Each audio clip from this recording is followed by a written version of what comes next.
President-elect Donald Trump's key cabinet picks faced a firing squad testifying before the Senate.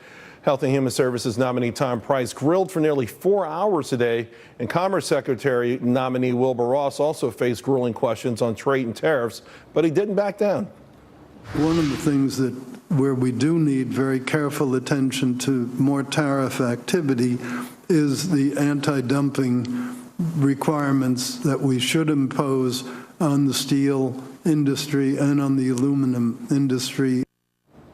Fort O'Connell, Gina Loudon, and David Avella join me now. Gina, you know, starting with last night with the Betsy DeVos debacle, I mean, it was just like water torture. I think they violated some human rights things last night. You know, I'm not even sure. The Democrats don't even wait for answers. They're just browbeating these folks.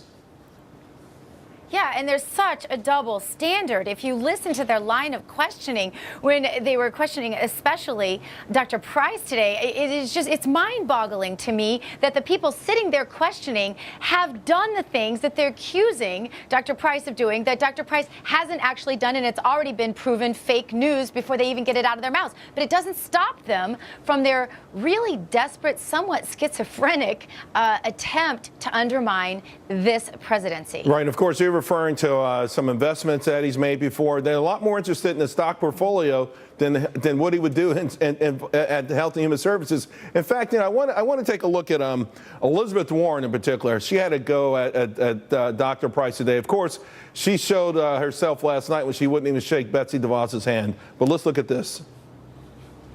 Can you assure this committee that you will not cut $1 from either Medicare or Medicaid should you be confirmed to this position? Senator, I believe that the metric ought to be the care that the patients are receiving. I take that as a no? It's that's the wrong metric. Well, we ought to be putting forth the resources. I'm not asking you whether or not you think you have a better metric. I'm asking you a question about dollars. You know, you might want to print out President-elect Trump's statement, I am not going to cut Medicare or Medicaid, and post that above your desk in your new office.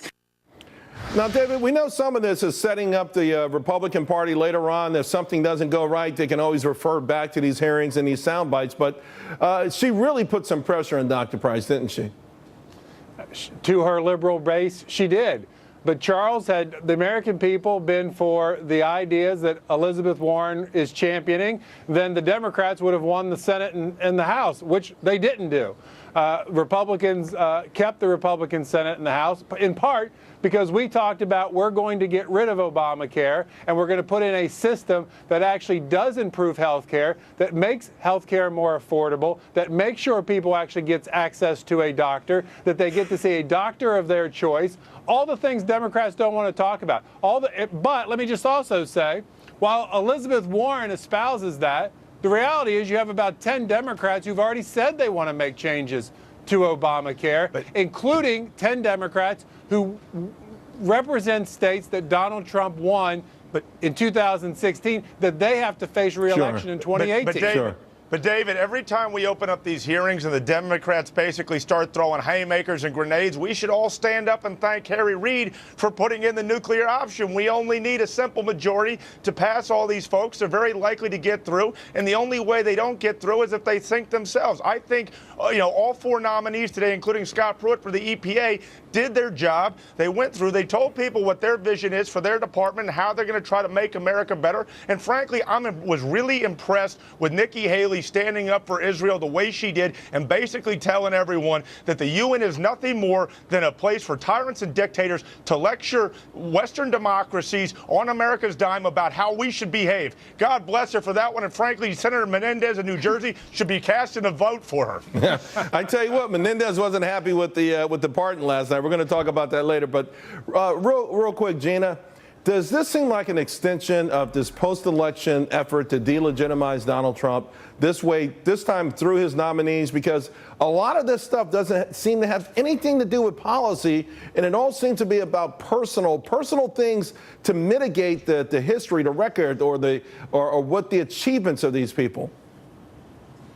Yeah, it's honestly amazing to me, Charles, that they haven't come up with anything actually substantive, because it's got to be very difficult to fully vet these people. But apparently, the Trump administration so far has done a great job because, or the vetting committees, because so far they haven't come up with anything that I can see is very substantive at all. And in fact, you have some of the establishment GOP, like the Bushes, for example, writing recommendation letters for these people, even though we know that they're not big fans of President-elect Donald Trump. So I'd say he's done a fabulous job. I think these people are going to be great, and I think they're all going to be confirmed. All right, guys, thank you all very, very much.